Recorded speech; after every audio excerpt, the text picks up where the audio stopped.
السلام عليكم ورحمة الله وبركاته. إن الحمد لله نحمده ونستعينه ونستغفره ونعوذ بالله من شرور أنفسنا ومن سيئات أعمالنا. من يهده الله فلا مضل له ومن يضلل فلا هادي له. وأشهد أن لا إله إلا الله وحده لا شريك له وأشهد أن محمدا عبده ورسوله صلى الله تعالى عليه وعلى آله وصحبه وسلم تسليما كثيرا. أما بعد، فقد قال الإمام البخاري رحمه الله تعالى: باب ما يقول إذا نام.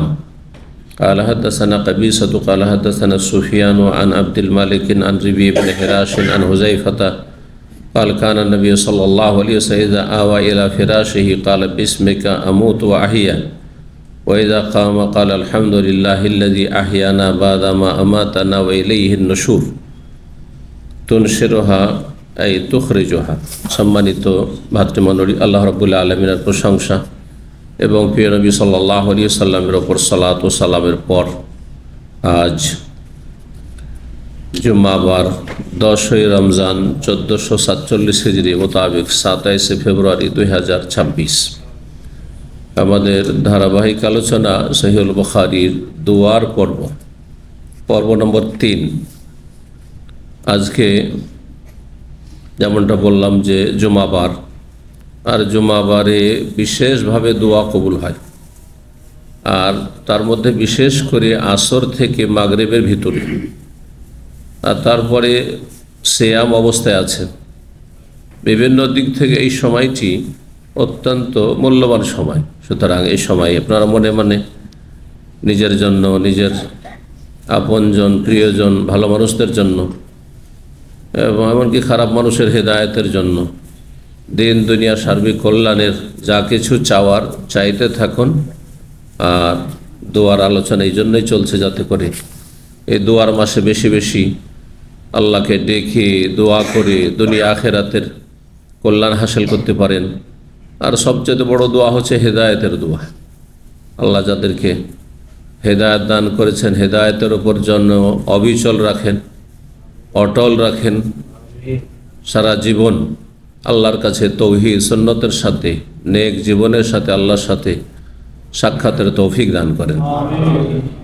আর যারা বিভিন্ন পাপে জড়িয়ে আছেন তাদেরকে আল্লাহ হেদায়েত যেন করেন, এই দোয়া করেন। আমাদের মধ্যে পাপ আছে, সুতরাং আল্লাহ আমাদেরকে পাপ মুক্ত হওয়ার যেন তৌফিক দান করেন। আমাদের চাইতে যারা ভালো আম্বিয়া রসুলগণ, সাহাবাই কেরাম, সিদ্দিকিন, সোহাদা, ওলামা, তাদের অনুসরণ করার তৌফিক দান করেন। শিরক বিদআত থেকে, সমস্ত পাপ থেকে আমাদেরকে মুক্ত হয়ে নেক জীবন গড়ার তৌফিক দান করেন। তো আজকে পর্ব নম্বর 3, দুয়ার, অধ্যায় নম্বর ইমাম বুখারীর এই দুয়ার পর্বের 7। বলছেন বাবু মা ইয়াকুলু ইযা নাম। এই অধ্যায় হচ্ছে মানুষ কি বলবে ঘুমাবার সময়। যখন ঘুমাবেন তখন কি বলবেন, ঘুমের শুরুতে আর ঘুমের শেষে, ঘুম থেকে উঠলে কি বলবেন, এ সম্পর্কীয় হাদিস এসেছে। 6312 নম্বর হাদিস হুযায়ফা রাদিয়াল্লাহু তাআলা আনহু সাহাবী বর্ণনা করছেন। তিনি বলেন, কানা নবী সাল্লাল্লাহু আলাইহি ওয়াসাল্লাম আওয়া ইলা ফিরাশিহি। নবী সাল্লাল্লাহু আলাইহি ওয়াসাল্লাম যখন নিজ বিছানায় আগমন করতেন, আওয়া মানে আশ্রয় নেওয়া, বিছানায় যখন আসতেন তখন এই দোয়াটি পড়তেন। ছোট্ট দোয়া, সবচেয়ে ছোট্ট দোয়া এবং গুরুত্বপূর্ণ দোয়া। বিসমিকা আমুতু আহিয়া। কোন riwayat রয়েছে আল্লাহুম্মা বিসমিকা আমুতু আহিয়া। আল্লাহুম্মা ছাড়াও বলতে পারেন, যেমন এই হাদিসে রয়েছে, কিন্তু সামনের হাদিসগুলিতে আসবে আল্লাহুম্মা সহ। এর একটি হাদিসের পরেই আসবে আল্লাহুম্মা বিসমিকা আমুতু আহিয়া। শুদ্ধ হচ্ছে বিসমিকা, কারণ এই হামজাটি হচ্ছে ওয়াসল, মাঝখানে পড়লে মিলে যাবে। সুতরাং বিসমেকা। আর বে ইসমেকা, কারণ আমাদের ছোট কালে এইভাবে মুখস্থ করে আল্লাহুম্মা বে ইসমেকা। ইসমোকা যদি আলিফ হামজাটি প্রথমে পড়তে হয় ইসমোকা, কিন্তু যখন মাঝখানে আসবে তখন মিলিত হয়ে যাবে, বিসমেকা হয়ে যাবে। যেমন বিসমিল্লাহির রহমানির রহিম বলছেন না বিসমিল্লাতে, কেন বিসমিল্লাহ বলছেন? বে ইসমিল্লাহ ছিল, আসলে কি ছিল?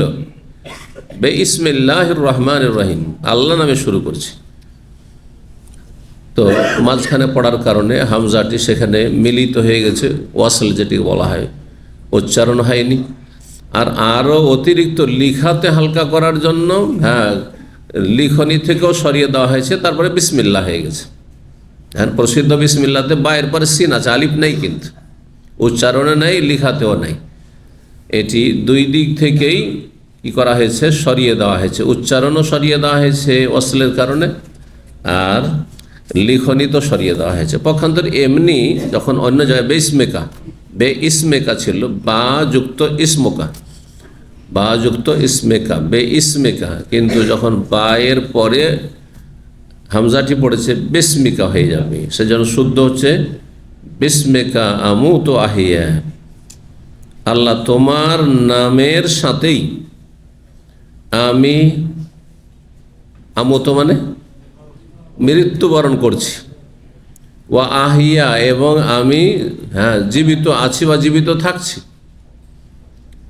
তোমার নামের সাথে। বা মানে সাথে, বা এর অনেকগুলি অর্থ হয়। বা এমনি প্রসিদ্ধ অর্থ বা মানে সাথে, কিন্তু কখনো কখনো সাহায্যের অর্থে আসে। লাঠির দ্বারা মারলাম, যে দ্বারা, জারাবতুবিল আসা, এই দ্বারা শব্দ, দ্বারা অর্থটি ওই যে বায়ের অর্থ হইল।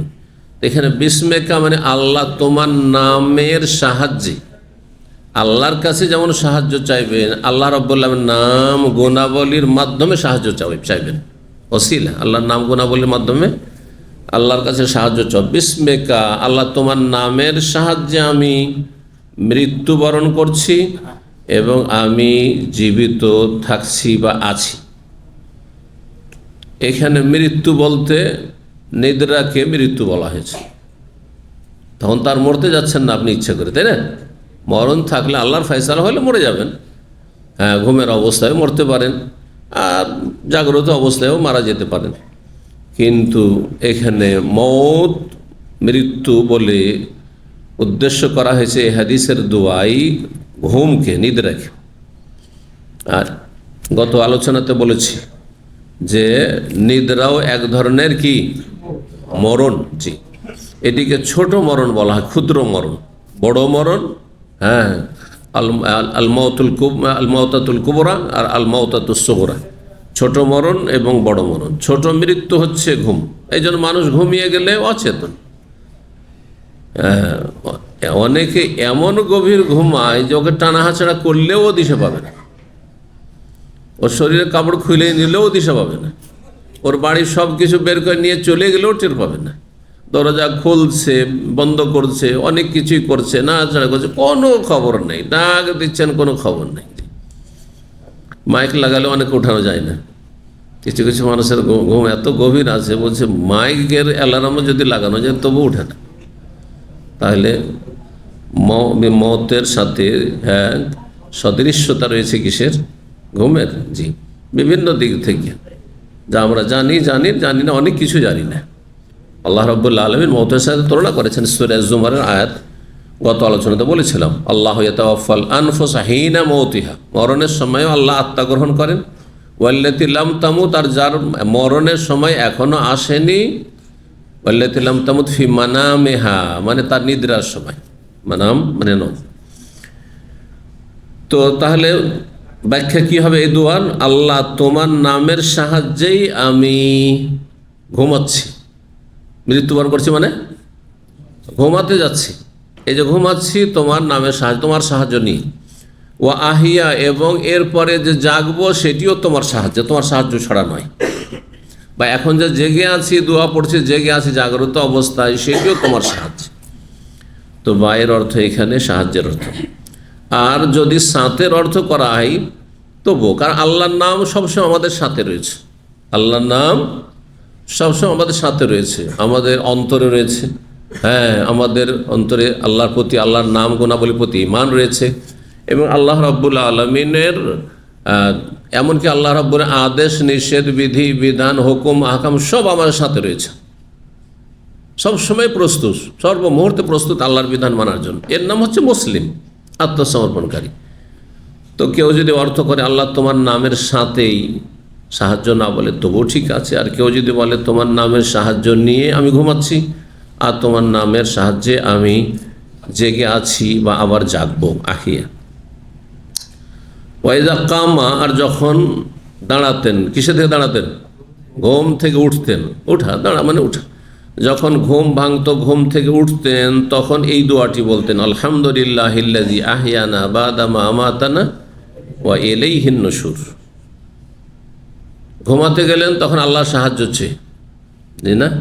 কি জন্য? যে ঘুম থেকে আপনি জাগতে চান। কে চাই যে এই ঘুমে আমি মরে যাই? একমাত্র যে দুনিয়া চাই না, হ্যাঁ, সে দুনিয়ার অশান্তি থেকে এমন হয়েছে যে সে আত্মহত্যা করতে পারছে না, কিন্তু মরণ কামনা করছে। সে হয়তো চাইতে পারে একমাত্র, কিন্তু এমন মানুষ খুব কমই আছে যে ঘুমাবার পরে জাগতে চাইবে না। সবাই চান যে আমি অনেক দিন বাঁচি। সেজন্য তখন আল্লাহর নামের সাহায্যে আপনি ঘুমাতে গিয়েছেন, কিন্তু ঘুম যে ভাঙলো আর নতুন আপনি আবার আর একটা দিন পেলেন বা আরেকটি সময় পেলেন, আরও কিছু সময় পেলেন, সেই জন্য এই নিয়ামতের দাবি হচ্ছে, নিয়ামতের দাবি হচ্ছে আল্লাহর শুকরিয়া আদায় করা। আর আল্লাহর শুকরিয়া আদায় করার জন্য সবচেয়ে উত্তম বাক্য হচ্ছে আলহামদুলিল্লাহ। আলহামদুলিল্লাহ বললে সমস্ত নিয়ামতের শুকরিয়া আদায় করতে পারবেন। কিন্তু এক একটি করে নিয়ামত সারা জীবন যদি গণাতে থাকেন, তবু নিয়ামত গনিয়ে শেষ করতে পারবেন না। যে আল্লাহ তোমার নিয়ামতের, সুস্থতার নিয়ামতের শুকরিয়া, হায়াতের নিয়ামতের শুকরিয়া, আল্লাহ আমার যে বাক শক্তির শুকরিয়া, আমার এই দৃষ্টি শক্তির শুকরিয়া, আমার ব্রেন বুদ্ধির শুকরিয়া, এক এক করে আমার রিজিকের নিয়ামতের শেষ নেই। সুবহানাল্লাহ। মাথা থেকে পা পর্যন্ত শরীরের ভিতরে নিয়ামত রয়েছে, শরীরের ওপরে নিয়ামত রয়েছে, শরীরের চারপাশে অসংখ্য নিয়ামত রয়েছে দিগন্তে। চারপাশে দিগন্তে ওইসব নিয়ামত না থাকলে আপনার আমার শরীর কখনো এক মুহূর্ত বেঁচে থাকবে না।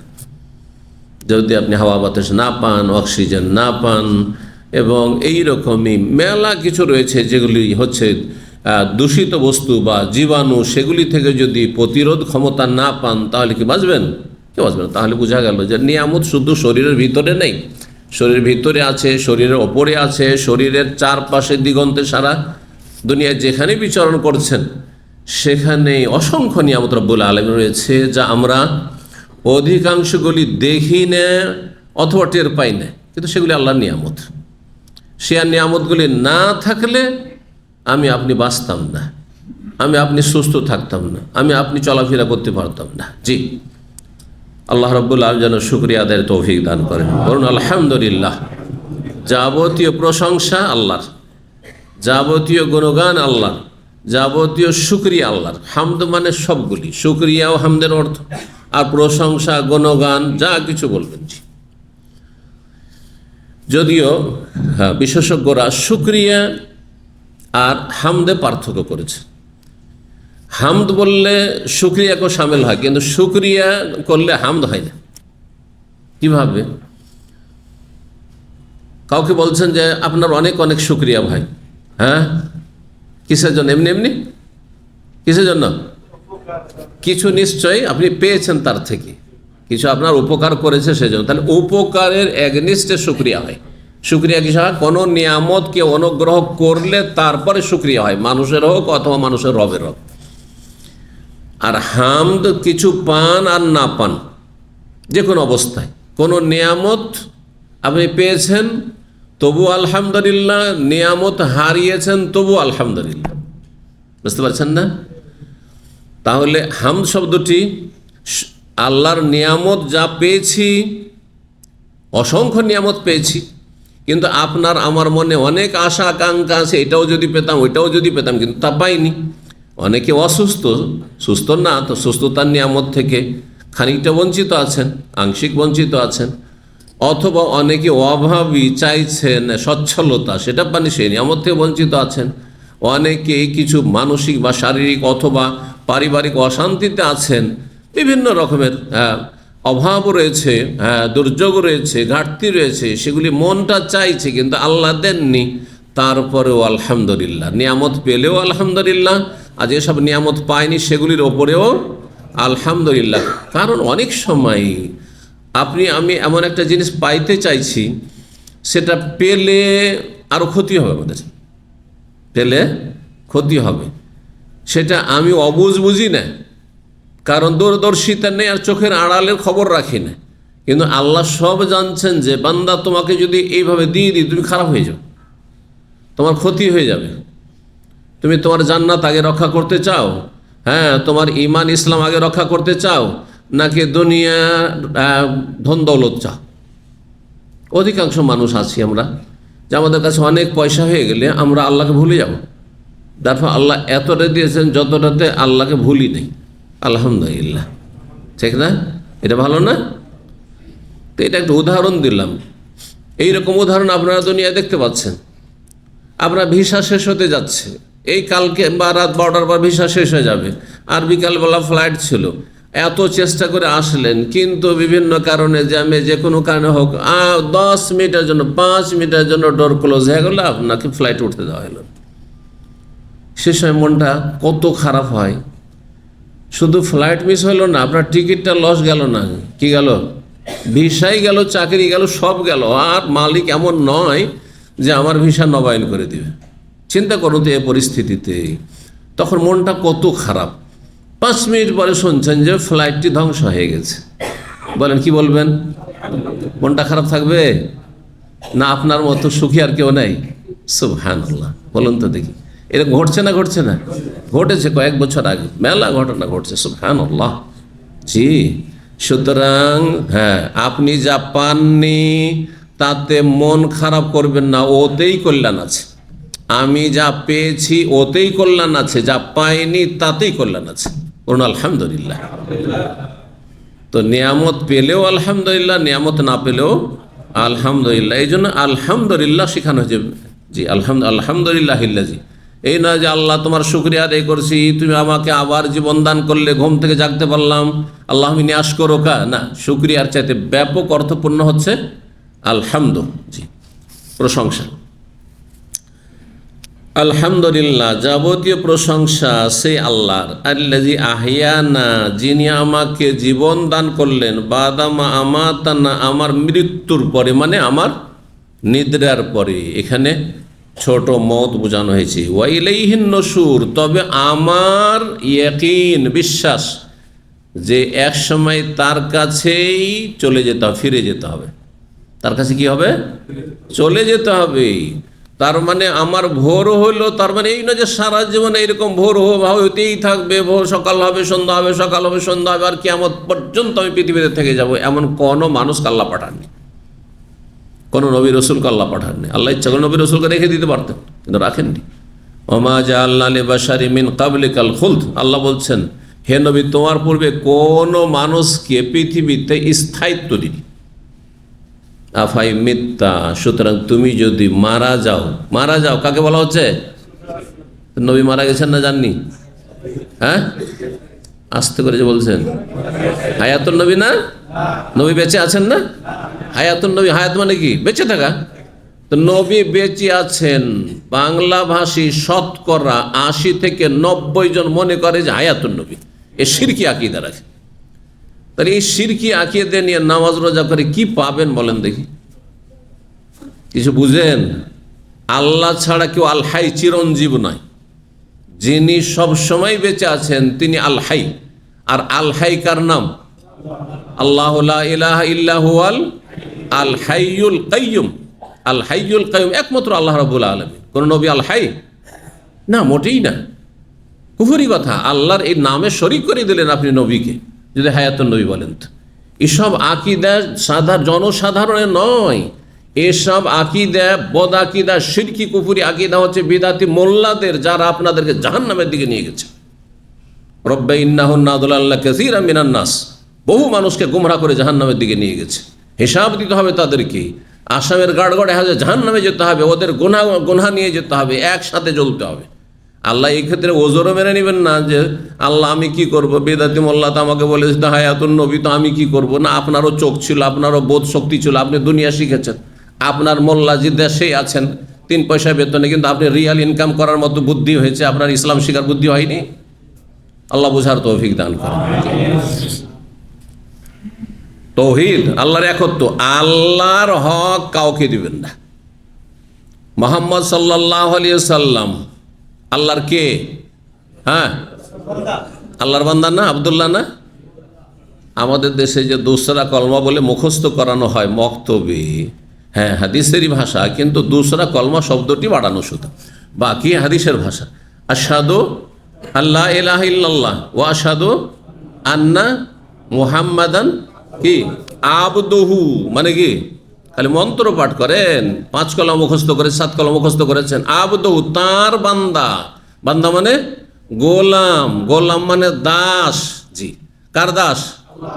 আল্লাহর গোলাম মুহাম্মদ সাল্লাল্লাহু আলাইহি সাল্লাম। আল্লাহর সমকক্ষ না, সমতুল্য না, আল্লাহর গুণে ভূষিত না। আল্লাহর গুণ দিয়ে দিবেন না কেড়ে, আল্লাহর হকে ডাকাতি করবেন না। আল্লাহ বুঝার তৌফিক দান। যারা শিরক করে তারা আল্লাহর হকে ডাকাতি করে, মানুষের ঘরে ডাকাত নাই, আল্লাহর ঘরে ডাকাতি করে। জি, আল্লাহ বুঝার তাদের তৌফিক দান করুন এবং তাদের অনিষ্ট থেকে আল্লাহ রক্ষা করুন।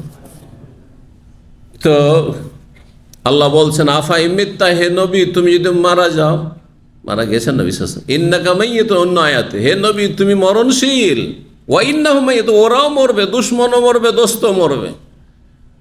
অনেক সময় হ্যাঁ দুশ্মনরা হাসে যে মারা গেছে ভালো হয়েছে, আরে তোমরা মরবে না, হাসার কি আছে? এমন একটি বিষয় যে সেটাতে তোমার তো রেহাই নেই, হাসার আবার কি আছে? আজ আর কাল এতটুকু পার্থক্য, কোনো পার্থক্য নেই।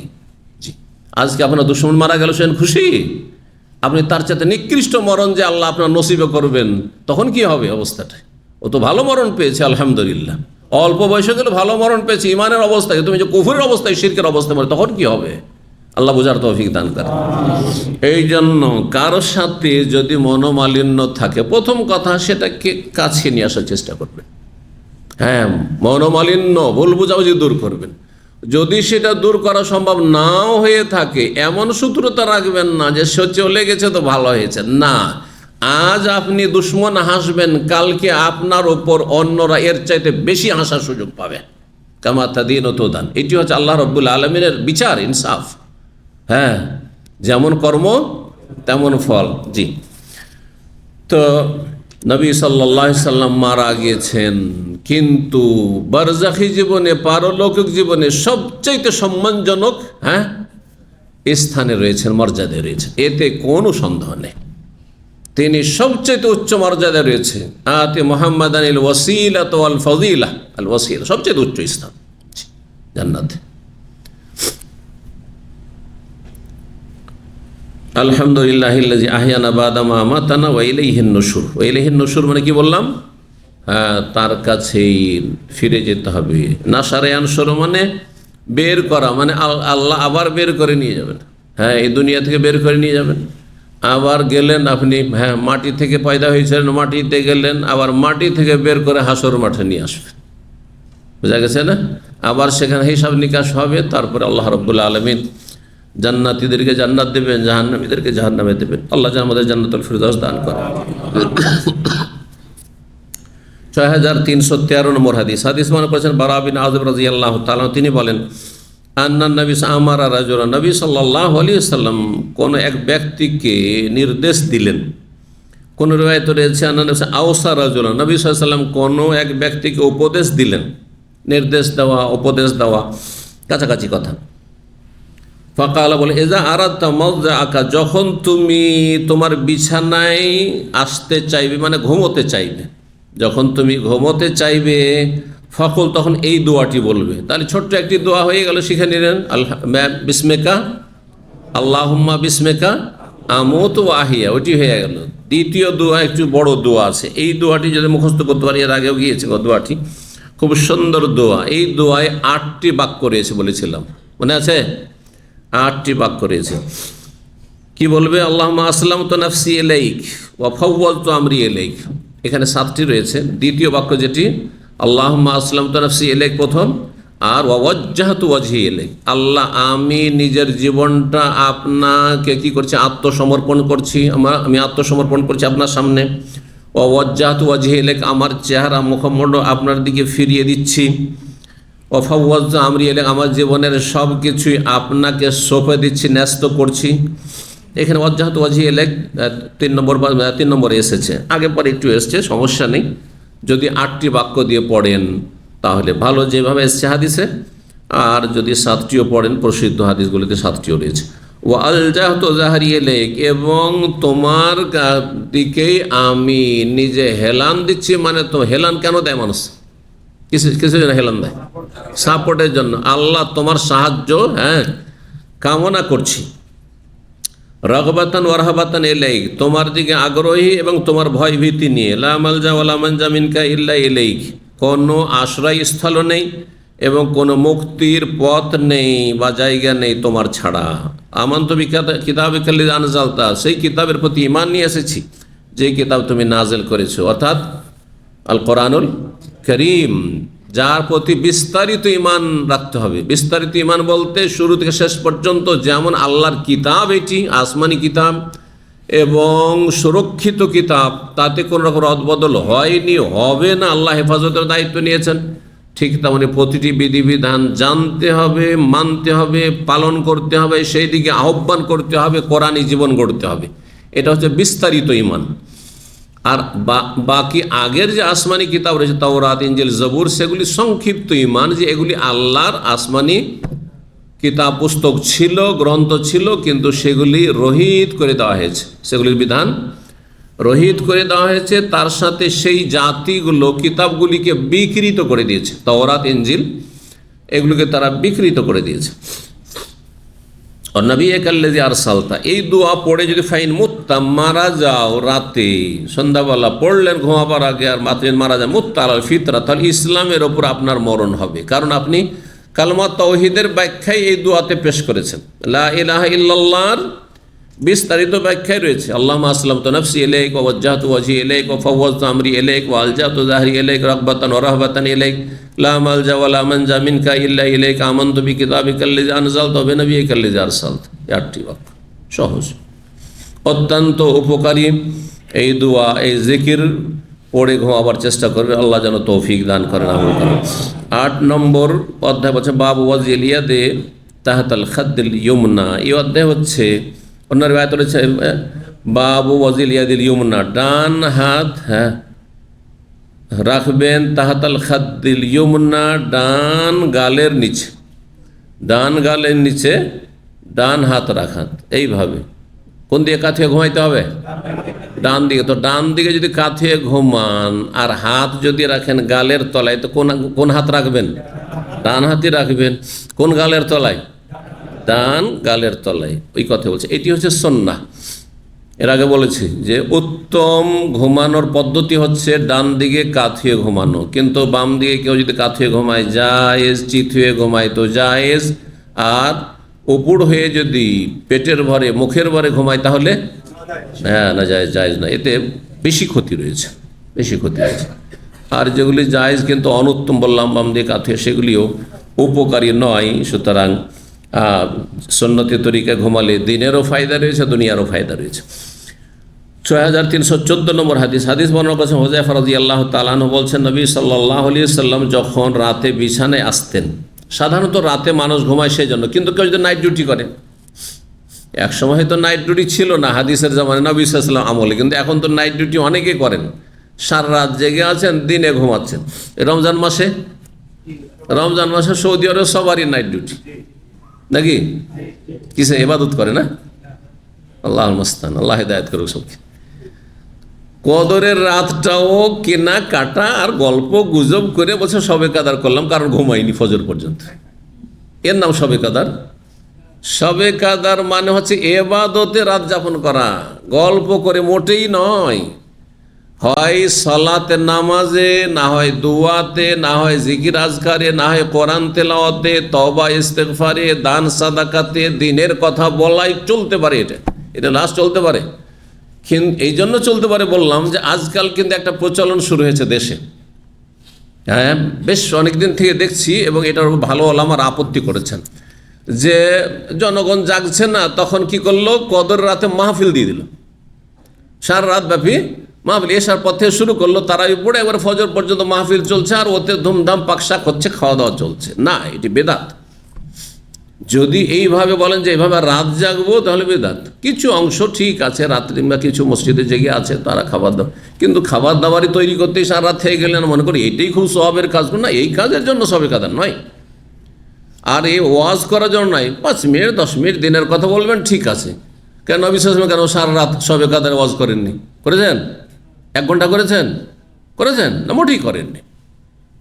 5 মিনিট 10 মিনিট কোনো নসিহতমূলক কথাবার্তা হইল, বললেন যিনি আলেম আছেন, জ্ঞানী আছেন, আর বাকি ইবাদতবন্দি করছেন। জি, এই হচ্ছে লাইলাতুল কাদার আমল। লাইলাতুল কাদার আমল মানে এই নয় যে যে কোনোভাবে রাতটা জাগলেই তো কাজ হয়ে গেল, না, একেবারে ভুল ধারণা। আর বৈধ কাজে যদি থাকেন, চলেন একটু বিচে ঘুরে আসি, রাতটাও পার হবে, ঘরে বসে থাকলে ঘুম চাপছে, একটু ঘুরে আসলাম, বিনোদন করে আসলাম, এগুলোর জন্য না, মোটেই না। চলো একটু বাজারে ঘুরে আসি, না, মোটেই না। বাজার সবচেয়ে নিকৃষ্ট জায়গা, বাজার নিকৃষ্ট জায়গা। বাজারে ভালো মানুষ, ভদ্র মানুষরা জরুরি ছাড়া, প্রয়োজন ছাড়া মোটেই থাকে না, মোটেই থাকে না।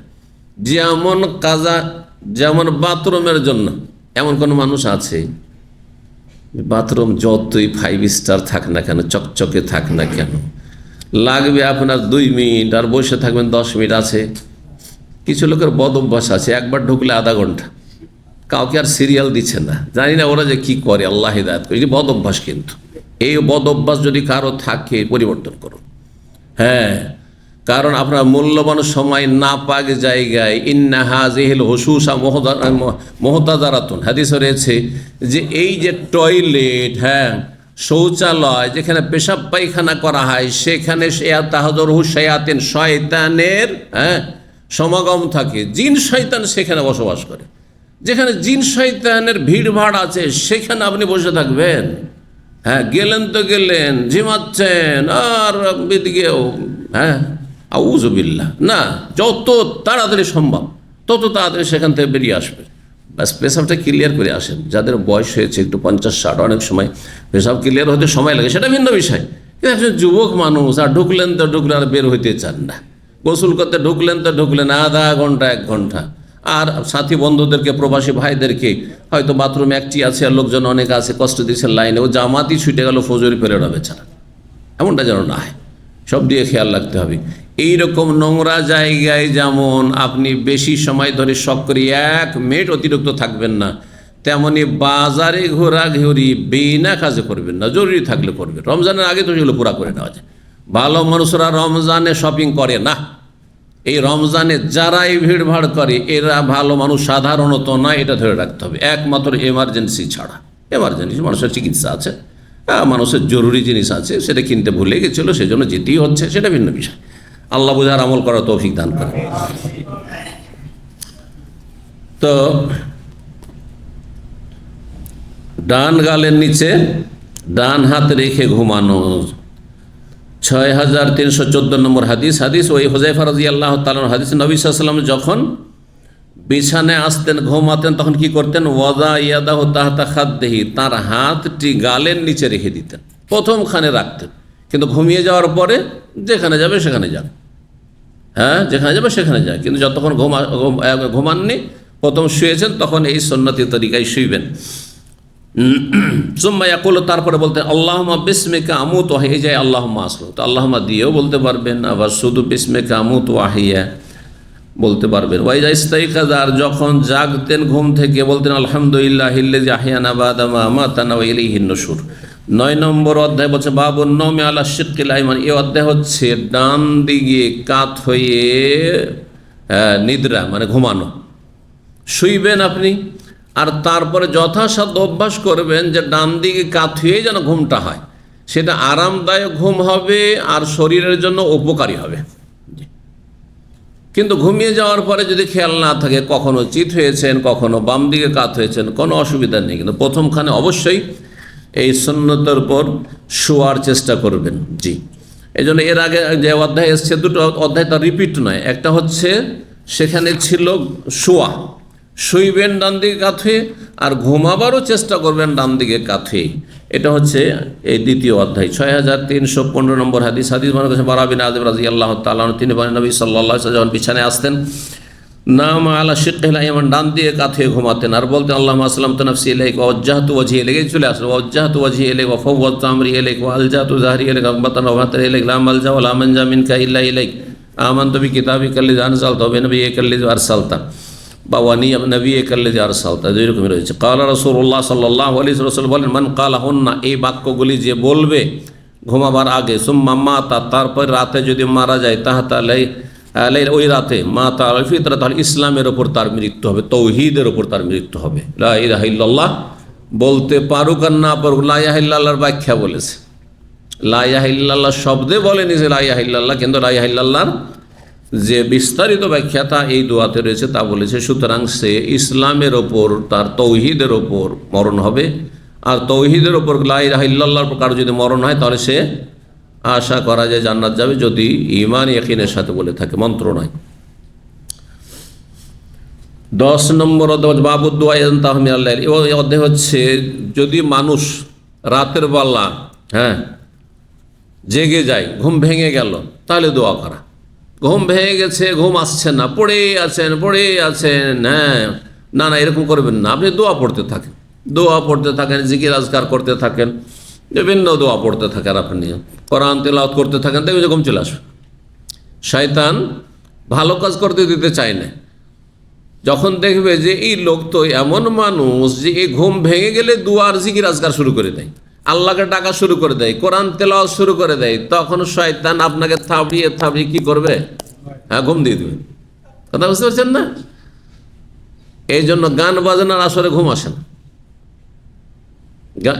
আমরা যখন ছোট ছিলাম তখন গান বাজনার যুগ ছিল, তখন এইটা আমাদের ওস্তাদেরা বলতো যে গান বাজনা তো কোনোদিন ঘুম আসছে, কিন্তু ওয়াজ মাহফিলে বসে সাথে সাথে ঘুম চলে আসবে। কারণ ওখানে শান্তি পাচ্ছে, আপনার রুহের আহার পাচ্ছে ওখানে ওয়াজ মাহফিলে বসে। আর গান বাজনা যখন পেটে শান্তি না থাকলে আর ঘুম আসে, পেটের জ্বালায়, ঠিক তো রুহের অশান্তি। গান বাজনা শুনে হারাম শুনে আর ওই আপনার ঢোল ঢাকের আওয়াজ শুনে এত অশান্তি হয়েছে রুহের, আর ঘুম আসে না। এটা হচ্ছে কারণ। আর শয়তানও জাগিয়ে রাখে, যে না জেগে থাক, আর গোনা বাড়ুক, তোর ঘুমিয়ে গেলে তো তোর গুণ আবার কমে যাবে, তো গোনা বাড়ুক, সেই জন্য শয়তানও জাগিয়ে রাখে গানের আসরে। কথা বুঝতে পারছেন না? আর আজকালকার আর এই উদাহরণ দিতে হবে না, ওটা ছোটোকালকার উদাহরণ ছিল আমাদের। এখন কিসের? এই যে মোবাইল, ফেসবুক নিয়ে দেখতে থাকেন সারা রাত পার, সোশ্যাল মিডিয়ার যে কোনো নোংরামিতে ঢুকে যায়, রাত পার টের পায় না। অধিকাংশ যুবকরা এই রকমের নির্জনতার পাপে ডুবে আছে। আল্লাহ হেফাজত করুন, আল্লাহ তাদের হেদায়েত দান করুন। এটা তাদের দুনিয়াও ধ্বংস করছে, আর দিন ও আখেরাতও ধ্বংস করছে। জান্নাতের পথ থেকে দূরে চলে যাচ্ছে, এবং আল্লাহ রাব্বুল তাদের উপর অসন্তুষ্ট হচ্ছেন, এবং তার সাথে নিজের শরীর ধ্বংস করছে। কারণ যারা নোংরা ছবি টবি দেখে তারা হস্তমৈথুনে অভ্যস্ত হয়ে যায়, অথবা এমনিতে তাদের বীর্যপাত হয়ে যায়, যার ফলে তারপরে বিবাহ শাদী করলে আর স্ত্রীর হক আদায় করতে পারে না, তখন পারিবারিক আর কোনো শান্তি পায় না, পারিবারিক শান্তি পায় না। জি, সুদূর প্রসারিত কি ক্ষতি। এই ক্ষতিটা সামান্য ক্ষতি না। এই যৌবনকালের আপনার সীমা লঙ্ঘনের কারণে আপনার স্ত্রী পরকীয়ায় লিপ্ত, কারণ আপনি তার হক আদায় করতে পারছেন না, তখন ডুবে পানি খাচ্ছে, নোংরা পানি খাচ্ছে। বুঝছেন তো আমার ভাষা? আপনার দ্বারা যখন তার তৃপ্তি হয় না, শান্তি হয় না, তখন পরকীয়ায় লিপ্ত হয়ে যাচ্ছে। তাহলে এই গুনাহগুলির কারণ কি? তারপরে আপনার পারিবারিক কোনো শান্তি নেই, কারণ আপনার স্ত্রীর কোনো ভক্তি নেই। যখন তার শারীরিক চাহিদা পূরণ করতে পারছেন না আপনার নোংরামি করার কারণে যৌবনকালে, তখন আপনার কোনো ভক্তি নেই, শুধু পারিবারিক কোনো শান্তি নেই। যখন আপনার ছেলে মেয়ে দেখলে যে আমার বাপ মা সব সময় শুধু কলহ আর লড়াই ঝগড়াতে মেতে থেকে শান্তি নেই, আপনার ছেলে মেয়েগুলো মানুষ হবে? সব অমানুষ পয়দা হবে। বাপ মাকে যখন পিসফুল দেখবে, তখন ছেলে মেয়ে আদবের ছেলে মেয়ে হবে। এইরকমই আমাদেরকে হইতে হবে। আমার আব্বা আম্মা এমনটাই ছিলেন। আশা করি বোঝা গেছে। দেখবেন ছোট ছোট বাচ্চারা কিভাবে ফলো করে, কচি কাচাদের দেখেছেন কিভাবে ফলো করে? বাপ মাকে এমনভাবে ফলো করে যে যেটা সে করবে সেটাই করে, যেটা খাবে ওইটাই খেতে যাবে, পারুক আর না পারুক সেটাই করবে। তো এইভাবে আল্লাহর মানুষকে সৃষ্টি করে কচি কাচাদেরকে। সুতরাং আপনার কচি কাচা, আপনার ভবিষ্যৎ প্রজন্ম যাতে করে ভালো মানুষ হয়, সেই জন্য আপনাকে এখন থেকে ভালো মানুষ হইতে হবে। যুবকদেরকে বলছি, আল্লাহ বুঝার তৌফিক দান করেন। এবং তার সাথে যদি এই যৌবনকালে যে পাপগুলি সাধারণত হয়ে থাকে এক শ্রেণীর মানুষের, সেটা যদি আপনার বয়স্ক হওয়ার পরেও যদি পাপ হয়, 40 হওয়ার পরেও পাপ হয়, তার লক্ষণ আরও খারাপ। আল্লাহ রাব্বুল কাছে হেদায়েত কামনা করেন এবং গুনাহ থেকে মুক্তির জন্য আল্লাহর কাছে একক রুচিতে দোয়া করেন। আল্লাহর কাছে দোয়া করে আল্লাহ অসহায় ছেড়ে দেবেন। আল্লাহ গুনাহ আর বদ অভ্যাস হয়ে গেছে, গুনাহ ছাড়তে পারছে না, আল্লাহ তুমি তৌফিক দান, আল্লাহ আমাকে সাহায্য করো। অবশ্যই আল্লাহ সাহায্য করবেন, আল্লাহ আরো সমস্ত গুনাহ থেকে আমাদের বেঁচে থাকার তৌফিক দান করেন। তো রাতের বেলা যখন জাগবেন তখন হ্যাঁ একটি কথা অসম্পূর্ণ থেকে গেছিল, যে যারা নাইট ডিউটি করেন তারা দিনের বেলা ঘুমান, বা রমজান মাসে ফজর পরে ঘোষার রাত ঘুমাচ্ছেন না, তখন জিকিরগুলি পড়বেন না। এই দোয়া জিকির আজকারগুলি ঘুমের পূর্বের জিকির আজকার। সাধারণত ঘুম রাত্রে হয়ে থাকে, সেজন্য রাতের কথা বলা হয়েছে, কিন্তু দিনেও যদি ঘুমান তার লম্বা ঘুম হয় তাহলে এই জিকির আজকারগুলি অবশ্যই পড়বেন। জি, 6316 নম্বর হাদিস বর্ণনা করছেন আব্দুল্লাহ বিন আব্বাস রাদিয়াল্লাহু তাআলা আনহু। তিনি বলেন, বিত্তু ইনদা মাইমুনাতা, আমি আমার খালা মাইমুনা রাদিয়াল্লাহু তাআলা আনহার বাড়িতে একদিন রাত যাপন করেছিলাম। ছোট ছেলে, বয়স ছিল 7 থেকে নিয়ে 9, নবী সাল্লাল্লাহু ইন্তেকালের সময় তার 9-10 বছর বয়স ছিল। তো এই সময়টাই নাবালক খালার বাড়িতে গেছেন, আর খালা হচ্ছে নবী সাল্লাল্লাহু আলাইহি ওয়াসাল্লাম সহধর্মিণী মাইমুনা রাদিয়াল্লাহু তাআলা আনহা, তার বাড়িতে তিনি রাত্রে ঘুমিয়ে পড়েছেন। নবী সাল্লাল্লাহু আলাইহি ওয়াসাল্লামের সেই দিন পালা ছিল তার খালার বাড়িতে। নবী সাল্লাল্লাহু আলাইহি ওয়াসাল্লাম শুয়েছিলেন, আর এই অন্য হাদিসে রয়েছে, এখানে নেই কথাগুলি, যে আব্দুল্লাহ বিন আব্বাস শুয়েছিল কোথায়, পাশাপাশি না, খালার পাশেও না আর খালুর পাশেও নয়, বরং পায়ের দিকে শুয়েছিলেন, পায়ের দিকে। তাহলে যদি বাচ্চারা থাকে আর একই রুমে রাখতে হয়, তো পাশাপাশি না রেখে যদি সম্ভব হয় যে পায়ের দিকে রাখলেন অথবা মাথার দিকে রাখলেন, একটু দূরে রাখলেন, এটা ভালো। আর আজকাল আলহামদুলিল্লাহ পয়সা হয়েছে, সুতরাং সেপারেট বেডে যদি রাখেন সবচেয়ে ভালো। ছোট ছোট বাচ্চাদেরকে অন্য রুমে অনেক সময় রাখা যায় না, বিশেষ করে 2 বছর, 4 বছর, 5 বছর, 6 বছর, এই 7 বছর পর হয়তো রাখা সম্ভব হতে পারে, কিন্তু অনেক সময় হয়তো একা একটা ছেলে 7 বছর ভয় পায়, পাশের রুমে যদি রাখেন, আর আপনি একটু স্বামী স্ত্রী আপনার ফ্রি হতে চান, তাহলে এই ক্ষেত্রে পাশে রাখার চাইতে আপনি সেপারেট বেড রাখেন, ছোট বেড রাখেন, সিঙ্গেল বেড, সেখানে রাখেন এবং সতর্কতা অবলম্বন করেন। কারণ বাচ্চা কখন হঠাৎ জেগে যায়, আপনি ভাবছেন বাচ্চা ঘুমাচ্ছে, হয়তো ঘুমাবার ভান করছে কিন্তু ঘুমিয়ে নেই, বা ঘুমাচ্ছিল হঠাৎ করে, আপনার আমার যেমন হয় ঘুমাচ্ছি হঠাৎ করে গভীর ঘুম কিন্তু ভেঙে গেল হঠাৎ করে, তো এটা তো আপনার ওই কচিটারও হইতে পারে। হ্যাঁ, সেই বাচ্চাটি যদি জেগে যায় আর সেই সময় আপনি অন্তরঙ্গ মুহূর্তে আছেন, তাহলে সেটাতে কি আপনার ছেলে মেয়েদের চরিত্রের পদস্খলন ঘটবে, খারাপ হয়ে যাবে, কিন্তু ছোট থেকে খারাপ হয়ে যাবে। সুতরাং সতর্ক সাবধান ভাইরা এই ক্ষেত্রে। তো নবী সাল্লাল্লাহু আলাইহি ওয়াসাল্লামের সহধর্মিণী মাইমুনা রাদিয়াল্লাহু তাআলা আনহা হচ্ছেন ইবনে আব্বাস, আব্দুল্লাহ বিন আব্বাসের খালার বাড়িতে পায়ের দিয়ে শুয়েছিলেন। ফি আরজিল ওয়াসাদাতে, অন্য হাদিসে রয়েছে যে আমি বিছানার আড়াআড়িভাবে চওড়াভাবে শুয়েছিলাম। নবী সাল্লাল্লাহু আলাইহি ওয়াসাল্লাম ঘুম থেকে উঠে গেলেন, এসে পরে একটু শুয়েছেন, তারপরে উঠে গেলেন তাহাজ্জুদ পড়ার জন্য। ফাআতা হাজাতাহু, তারপরে নিজের প্রয়োজনে আসলেন, মানে যে মানুষের প্রাকৃতিক প্রয়োজন হয় শৌচকার্য, সেটা পুরা করলেন, অথবা আপনার মিসওয়াক করেন। নবী সাল্লাল্লাহু আলাইহি ওয়াসাল্লাম ঘুম থেকে উঠতেন, তখন মিসওয়াক করতেন, সেটা করলেন। ফাগাসালা ওয়াজহা ওয়া ইয়াদাইহি, তারপরে উযু করলেন, মুখমণ্ডল ধুইলেন, 2 হাত ধুইলেন। সুম্মা নামা, না প্রথম এসে ঘুমাবার সময় কথা বর্ণনা করছেন যে প্রথম এসে তিনি বাইরে থেকে আসলেন, আর তারপরে প্রয়োজন পুরা করলেন, যা কিছু শৌচকার্য হয়, আর তারপরে হাত মুখ ধুয়ে বাইরে যেহেতু এসেছেন, আর তারপরে ঘুমিয়ে গেলেন। তারপরে আবার একটু পরে উঠে গেলেন, যে কথাটি বলছিলাম, ফাতাল কিরবাতা, উঠে গিয়ে তারপরে মশকের কাছে আসলেন। মশক বুঝেন, চামড়ার মশক, এই যে বকরি জবাই করে চামড়াটাকে সেলাই করে নিলে আবার ওতে পানি ঢুকিয়ে রাখে, আবার বকরি ছাগলের মতো দেখতে মনে হয়। এই মশকে আসলেন, তখন মশকে পানি রাখা হতো, আর পানি ঠান্ডাও থাকতো।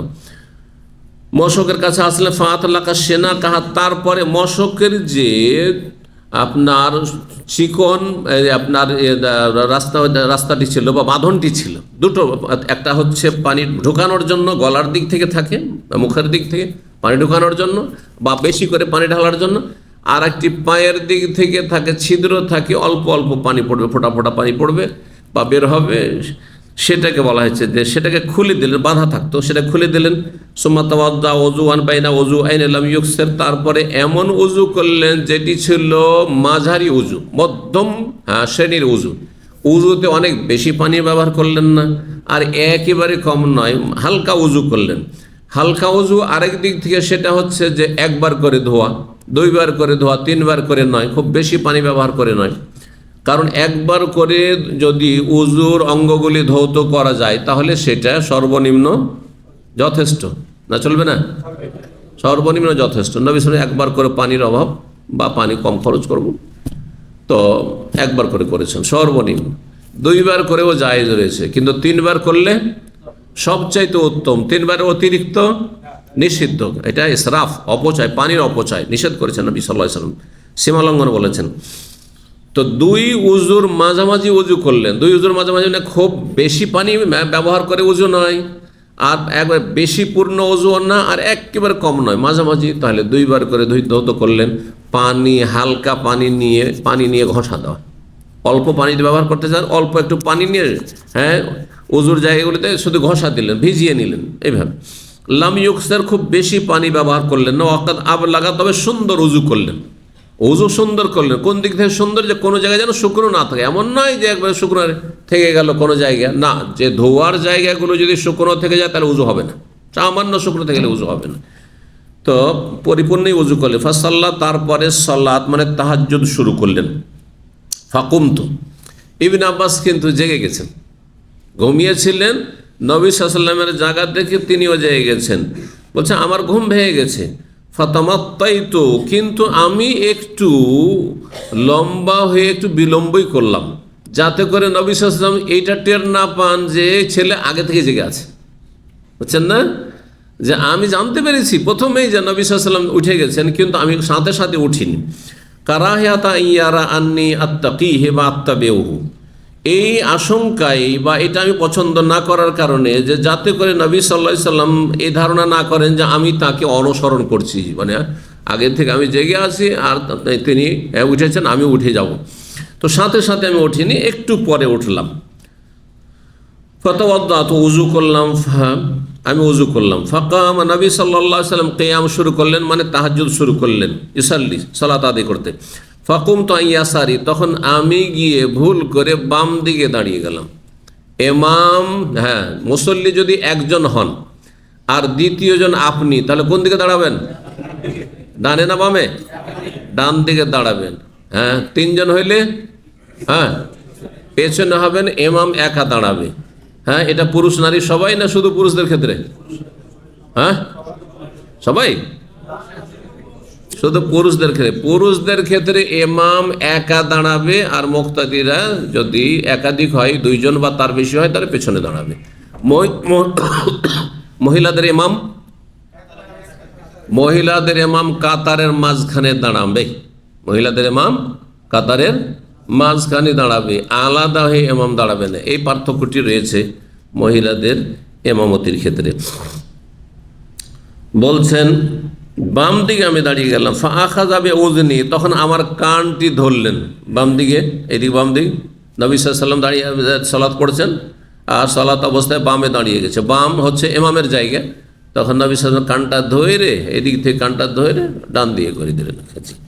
তাহলে এইরকম কান ধরা জায়েজ।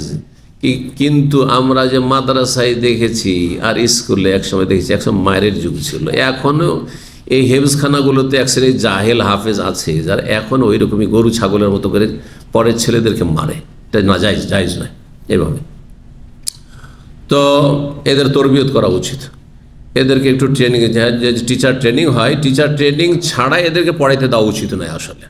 কারণ এরা অনেক সীমালঙ্ঘন করে ফেলছে, অনেক সময় জি জুলম অত্যাচার করে ফেলছে এইসব জালেমগুলো। জালেম আর জাহিল তারা, আল্লাহ হিদায়াত করবে দেখি। তো এই জন্য অনেক ভাইয়েরাই আছেন যারা হেফজখানে দিতে ভয় পায়।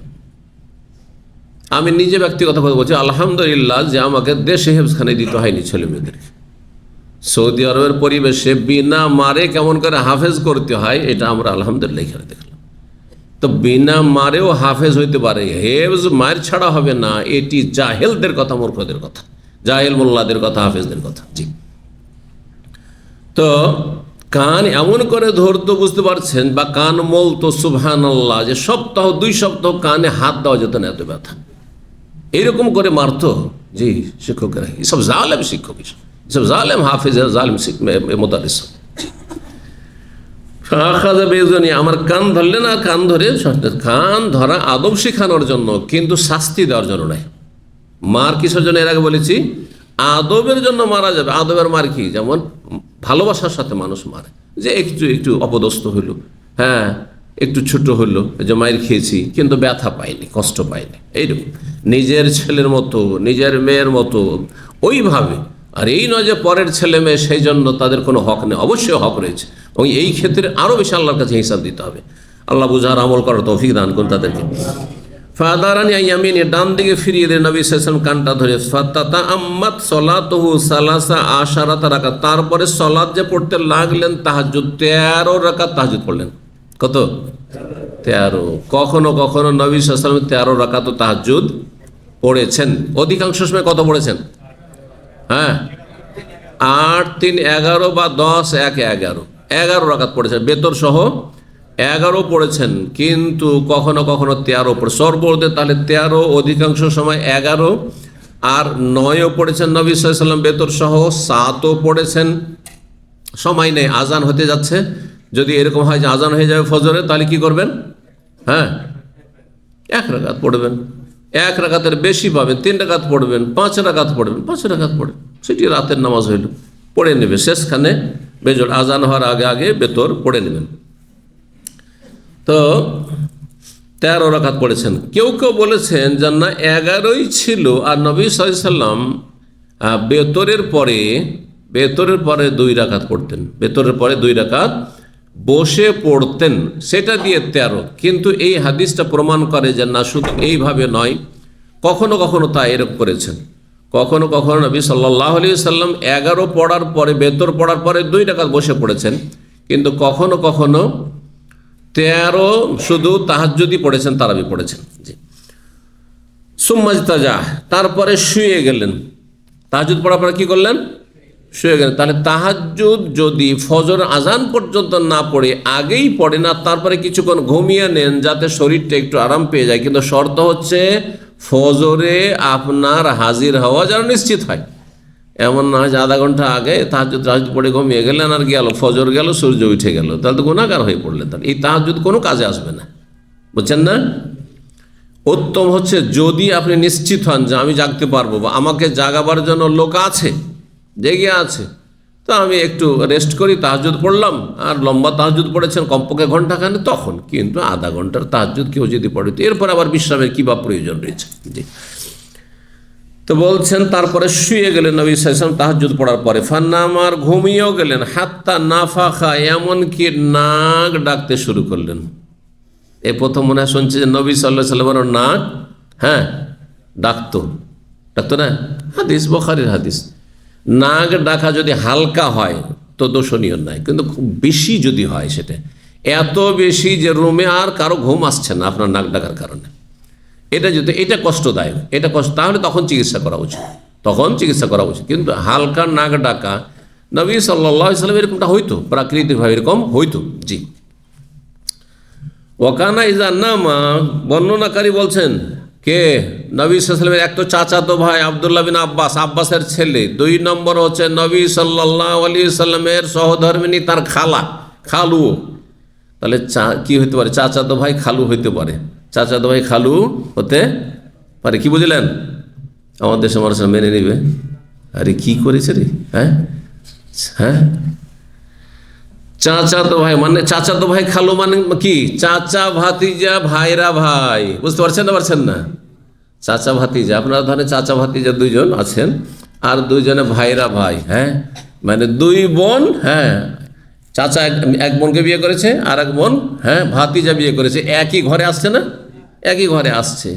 এটা আমাদের দেশের লোকেরা নাজাইজই মনে করবে, অথচ সাহাবায়ে কেরামের মধ্যে এটা অহরহ হইত। শুধু নবী সাল্লাল্লাহু আলাইহি ওয়াসাল্লাম করেছেন এমন কথা নয়, বুঝছেন না?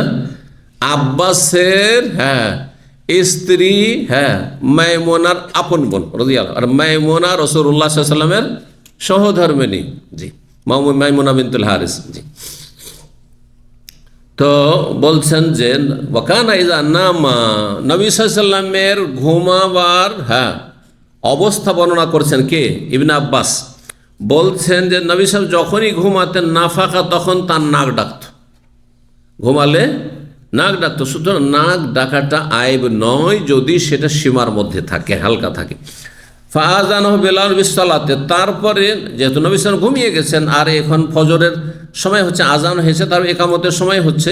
একামতের সময় হলে বেলাল জানতো যে নবী সাল্লাল্লাহু আলাইহি ওয়াসাল্লামকে জানিয়ে দিতে হবে যে একামতের সময় হয়ে গেছে। ফাআযানাহ বেলাল বিসসালাহ, তখন বেলাল রাদিয়াল্লাহু তাআলা সালাত সম্পর্কে নবী সাল্লাল্লাহু আলাইহি ওয়াসাল্লামকে জ্ঞাত করলেন যে ইয়া রাসূলুল্লাহ, এখন একামতের সময় হয়ে আসছে। ফাসাল্লাহ, তখন উঠে ফজরের সালাত পড়ালেন, ওয়ালাম ইয়াতাওয়াদ্দা, আর উজু করলেন না। হ্যাঁ, উজু করলেন না। তাহলে কি হাদিস পড়ে যদি আপনারা ফতোয়া দেন, এক শ্রেণীর লোকেরা কিন্তু এরকম করছে আর পড়ে ভুল করছে। শুধু হাদিস পড়ে পড়ে ফতোয়া দেওয়া সব ক্ষেত্রে চলবে না। হাদিস সম্পর্কে যথেষ্ট জ্ঞান রেখে হাদিস পড়ে ফতোয়া দিতে হবে। কথা বলছেন না? যেমন আমরা 30 বছর হাদিস পড়েছি, তারপরে পড়িয়েছি, তারপরে হাদিসের আলোকে ফতোয়া দিচ্ছি, এটা ঠিক আছে। বুঝতে পারছেন কি না? কিন্তু আপনি একজন জেনারেল শিক্ষিত, BMA পাস করেছেন, PhD করেছেন, ইঞ্জিনিয়ার, ডক্টর, আর বাংলা বুখারী নিয়ে নেবেন, হাদিস তর্জমা করে, এই যে নবী সাল্লাল্লাহু আলাইহি ওয়াসাল্লাম ঘুমিয়ে নিলেন আর তারপরে নামাজ পড়িয়ে দিলেন, চলবে? আর নবী সাল্লাল্লাহু আলাইহি ওয়াসাল্লামের জন্য মেলা মাসলা মাসাইল খাস ছিল, যেটা আমার জন্য নয়, আপনার জন্য নয়। জানেন না? 4-এর বেশি বিয়ে করা কারোর জন্য জায়েজ, কিন্তু নবী সাল্লাল্লাহু আলাইহি ওয়াসাল্লাম একসাথে 9 ছিল। 13 জনের মধ্যে 9 জন একসাথে ছিল, তার জন্য জায়েজ ছিল। কোরআনে আল্লাহ জায়েজ করেছেন। নবী সাল্লাল্লাহু আলাইহি ওয়াসাল্লামের জন্য মেলা কিছু জায়েজ ছিল, যেটা আমার আপনার জন্য জায়েজ নয়। বুঝছেন না? তো তার মধ্যে এটি একটি যে নবী সাল্লাল্লাহু আলাইহি ওয়াসাল্লাম ঘুমিয়ে নিয়ে ঘুম থেকে ওইটা গভীর ঘুম হইলেও তিনি নামাজ পড়াতেন। কেন? তারও কারণ আছে। এই না যে শুধু খাস। নবী সাল্লাল্লাহু আলাইহি ওয়াসাল্লাম মের ঘুম আর আমাদের ঘুমের ধরনে পার্থক্য রয়েছে। নবী সাল্লাল্লাহু আলাইহি ওয়াসাল্লামের চোখ ঘুমাতো, কিন্তু হৃদয় ঘুমাতো না। আর আমরা যখন ঘুমাই তো আমাদের পা থেকে মাথা পর্যন্ত সবই ঘুমিয়ে যায়, সব অসাড় হয়ে যায়। বুঝছেন না? সব অচেতন হয়ে যায়, সবই ঘুমিয়ে যায়। চোখও ঘুমায়, হাতও ঘুমায়, পাও ঘুমায়, সব ঘুমায়, অন্তরও ঘুমায়। কোন দুনিয়ার কোন খোঁজ খবর পাই না। অনেক সময় গভীর ঘুমাচ্ছেন আর আপনাকে নিয়ে গল্প চলছে। ওরা তো ভাবছে যে আপনার গল্প করছেন, আপনি ঘুমাচ্ছেন হয়তো, কিন্তু আপনার গল্পে নেগেটিভ পজিটিভ চলছে, আর মাঝখানে হঠাৎ করে এর মাঝে ঘুম ভেঙে গেছে, ঠিক না? তাহলে এতক্ষণ যে গল্পগুলো হলো সেগুলো তো শোনেনি। যখন ঘুমটা ভেঙেছে তখন বুঝতে পারছেন যে আমার বিষয় নিয়ে আলোচনা হচ্ছিল। কথা বলছেন না? কিন্তু নবী সাল্লাল্লাহু আলাইহি ওয়াসাল্লাম সব টের পেতেন, ঘুমাতেন, আবার আশেপাশে কি ঘটছে না ঘটছে সব টের পেতেন। কেন টের পেতেন? অন্তর যে ঘুমাইতো না। মানুষ উপলব্ধি করে কি দিয়ে? অন্তর দিয়ে উপলব্ধি করে।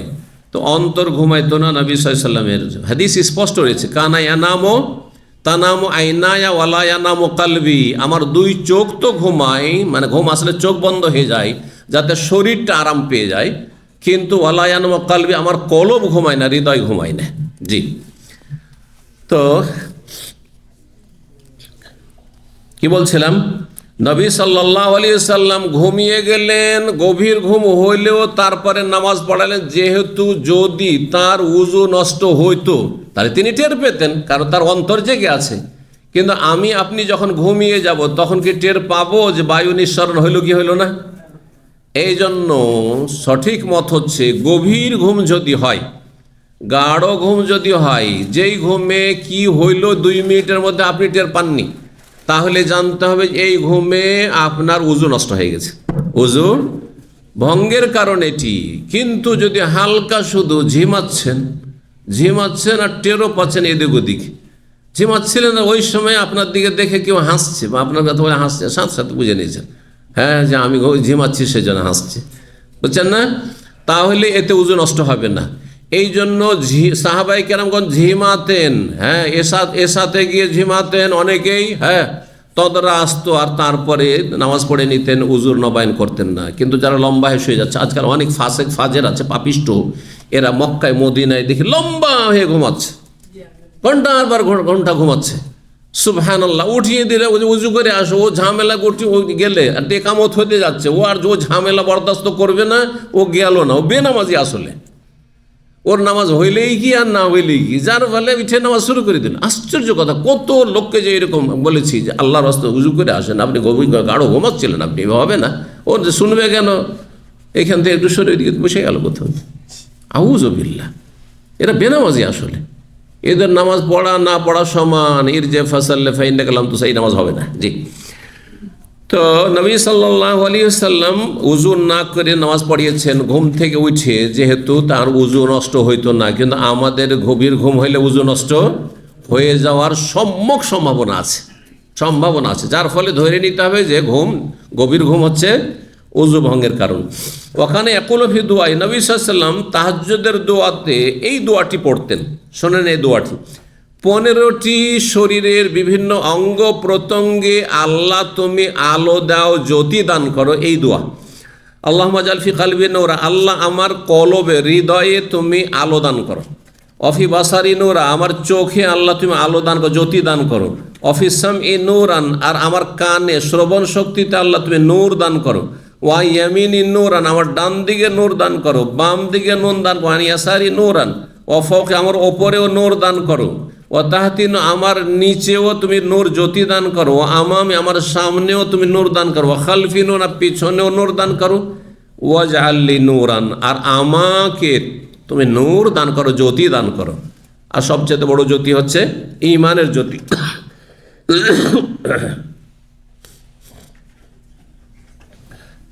কালা কোরাইব, বর্ণনাকারী কোরাইব এখানে রয়েছে ইবনে আব্বাসের ছাত্র তাবেঈ। তিনি বলছেন সাবউন ফি তাবুত, 7টি জ্যোতির 7টি নূরের কথা তাবুতে লেখা ছিল। ফালাকিতু রাজুলান মিন ওয়ালাদিল আব্বাস, আমি আব্বাস রাদিয়াল্লাহু তাআলা আনহুর সন্তানদের কোনো একজনের সাথে পরে সাক্ষাৎ করলাম। ফাহাদ্দাসানি বিহি, এই হাদিস এইগুলি বর্ণনা করেন। ফাজাকার, তাতে অতিরিক্ত আরও কয়েকটি শব্দ বা বাক্য তিনি বর্ণনা করেন। আল্লাহুম্মা জাল ফি আসাবি, আমার শিরা উপশিরা, আসাব মানে শিরা উপশিরা বা রগ, শিরা উপশিরায় তুমি কি করো, নূর দান করো। আল্লাহমি, আমার গোস্তের নূর দান করো। ওয়াদামি, আমার রক্তে তুমি নূর দান করো। ওয়াশারি, আমার পশমে চুলে তুমি নূর দান করো। ওয়াবাশারি, আমার শরীরের ত্বকে চামড়ায় তুমি নূর দান করো। ওয়াজাকারা খাসলাতেন, তারপরে অতিরিক্ত আরও 2টি বিষয় বর্ণনা করেছেন যা এখানে বর্ণনা হয়নি। 6317 নম্বর হাদিস বর্ণনা করেছেন আব্দুল্লাহ বিন আব্বাস রাদিয়াল্লাহু তাআলা আনহুমা। এখানে আর একটি দোয়া দেখেন, যারা তাহাজ্জুদ পড়বেন তাদের জন্য বিশেষ এই দোয়াগুলি পড়া মুস্তাহাব, জরুরি নয়, তাহাজ্জুদের জন্য শর্ত নয়, কিন্তু মুস্তাহাব। আব্দুল্লাহ বিন আব্বাস রাদিয়াল্লাহু তাআলা আনহু বলেন, নবী সাল্লাল্লাহু আলাইহি সাল্লাম যখন রাতে জাগতেন বা দাঁড়াতেন কিসের জন্য, তাহাজ্জুদ পড়ার জন্য। তাহাজ্জুদ মানে ঘুম ত্যাগ করে নামাজ পড়া। হুজুদ মানে হচ্ছে ঘুম, আর তাহাজ্জুদ মানে ঘুম পরিত্যাগ করা। তাহাজ্জুদ পড়ার জন্য যখন জাগতেন তখন এই দোয়াটি পড়তেন, আল্লাহুম্মা লাকাল হামদু আনতা নূরুস সামাওয়াতি ওয়া মান ফীহিন, ওয়া লাকাল হামদু আনতা কাইয়্যুমুস সামাওয়াতি ওয়া মান ফীহিন, ওয়া লাকাল হামদু আনতাল হাক্কু ওয়া ওয়াদুকা হাক্কুন ওয়া কাওলুকা হাক্কুন ওয়া লিকাউকা হাক্কুন ওয়াল জান্নাতু হাক্কুন ওয়ান নারু হাক্কুন ওয়াস সাআতু হাক্কুন ওয়ান নাবিয়্যুনা হাক্কুন ওয়া মুহাম্মাদুন সাল্লাল্লাহু আলাইহি ওয়াসাল্লাম হাক্কুন। আল্লাহুম্মা লাকা আসলামতু ওয়া আলাইকা তাওয়াক্কালতু ওয়া বিকা আমানতু ওয়া ইলাইকা আনাবতু ওয়া বিকা খাসামতু ওয়া ইলাইকা হাকামতু ফাগফির লি মা কদ্দামতু ওয়া মা আখারতু ওয়া মা আসরারতু ওমা আলানতু আনতাল মুকদ্দিম ওয়া আনতাল মুআখির লা ইলাহা ইল্লা আনতা বা লা ইলাহা ইলাহা গায়রুকা। 2 রকমই আছে, লা ইলাহা ইল্লা আনতা অথবা লা ইলাহা গায়রুকা। লম্বা দোয়া, এই সংক্ষেপে এর অর্থ করে দিই। বলছেন নবী সাল্লাল্লাহু আলাইহি ওয়াসাল্লাম বলতেন তাহাজ্জুদের জন্য জাগার পরেই, তাহাজ্জুদ শুরু করার আগে, আল্লাহুম্মা লাকাল হামদ, আল্লাহ তোমার যাবতীয় প্রশংসা। আনতা নূরুস সামাওয়াতি ওয়াল আরদ, তুমি আকাশসমূহ এবং জমিনের জ্যোতি। ওমান ফিহিন্না, আর যে কেউ বা যত সৃষ্টি রয়েছে সব কিছু তুমি জ্যোতি, মানে জ্যোতি দানকারী। নূরুন মানে মুনাওয়ির, জ্যোতি দানকারী। ওয়ালাকাল হামদ, যাবতীয় প্রশংসা তোমার। আনতা কাইয়্যুমুস সামাওয়াতি ওয়াল আরদ, তুমি আসমান জমিনের ধারক বাহক। ওমান ফিহিন্না, আর যে কেউ ওইখানে রয়েছে, এই আসমান জমিনে রয়েছে সব কিছুর ধারক বাহক তুমি। ওয়ালাকাল হামদ, যাবতীয় প্রশংসা তোমার। আনতাল হক, তুমি সত্য মাবুদ। ওয়াদুকা হাক্কুন, তোমার ওয়াদা প্রতিশ্রুতি সত্য, তোমার কথা। ওয়াকাউলুকা হক, তোমার কথা সত্য। ওয়ালিকাউকা হাক্কুন, তোমার সাথে সাক্ষাৎ হবে এটিও সত্য। ওয়াল জান্নাতু হাক্কুন, জান্নাত হচ্ছে সত্য। ওয়ান নারু হাক্কুন, জাহান্নাম হচ্ছে চিরসত্য। ওয়াসসাআতু হাক্কুন, কিয়ামত অনুষ্ঠিত হবে সে চিরসত্য। ওয়ান নাবিয়্যুনা হাক্কুন, সমস্ত নবী হচ্ছেন সত্যবাদী, সত্য। ও মুহাম্মাদুন সাল্লাল্লাহু আলাইহি ওয়াসাল্লাম হাক্কুন, মুহাম্মদ সাল্লাল্লাহু আলাইহি ওয়াসাল্লাম সত্য নবী। আল্লাহুম্মা লাকা আসলামতু, তোমার সামনে আত্মসমর্পণ করছি। ওয়া আলাইকা তাওয়াক্কাল, তোমার উপর আস্থা করছি। ওয়া বিকা আমানতু, তোমার প্রতি ঈমান নিয়ে এসেছি। ওয়াইলাইকা আনাবতু, তোমার অভিমুখী হচ্ছে, অবিকা খাসাম, তোমার মাধ্যমে আমি শত্রুর সাথে আমি দ্বন্দ্ব করছি বা ঝগড়া করছি বা লড়াই করছি, সংগ্রাম করছি, যাই বলে। ওয়াইলাইকা হাকামতু, তোমার কাছে আমি বিচার ফায়সালা চাইছি। ফাগফিরলি, সুতরাং তুমি আমাকে ক্ষমা করে দাও। মা কাদ্দামতু, যা আগে হয়েছে আমার ভুল বা যা আগে করেছি। ওমা আখারতু, যা পরে ভুল হয়েছে, আগের পরে সমস্ত গুনাহ মাফ করে দাও। ওমা আসরারতু, যা গোপনে লুকিয়ে গুনাহ হয়েছে আল্লাহ তাও মাফ করে দাও। ওমা আলানতু, যা প্রকাশ্যে করেছি তাও মাফ করে দাও। আনতাল মুকাদ্দিম, তুমি মানুষকে এগিয়ে দিতে পারো, অগ্রমান বানিয়ে দিতে পারো। আনতাল মুক, তুমি মানুষকে পিছিয়ে দিতে পারো, কোনো শক্তি পারে না। লা ইলাহা ইল্লা আনতা, তোমার ছাড়া কোনো সত্য মাবুদ নেই। বা লা ইলাহা গায়রুকা, তোমার ছাড়া কোনো সত্য মাবুদ নেই। এখানেই আজকের আলোচনা শেষ করি। ওয়া জাযাকুমুল্লাহ খাইর। সুবহান রাব্বিকা রাব্বিল ইজ্জাতি আম্মা ইয়াসিফুন ওয়া সালামুন আলাল মুরসালিন ওয়াল হামদুলিল্লাহি রাব্বিল আলামিন।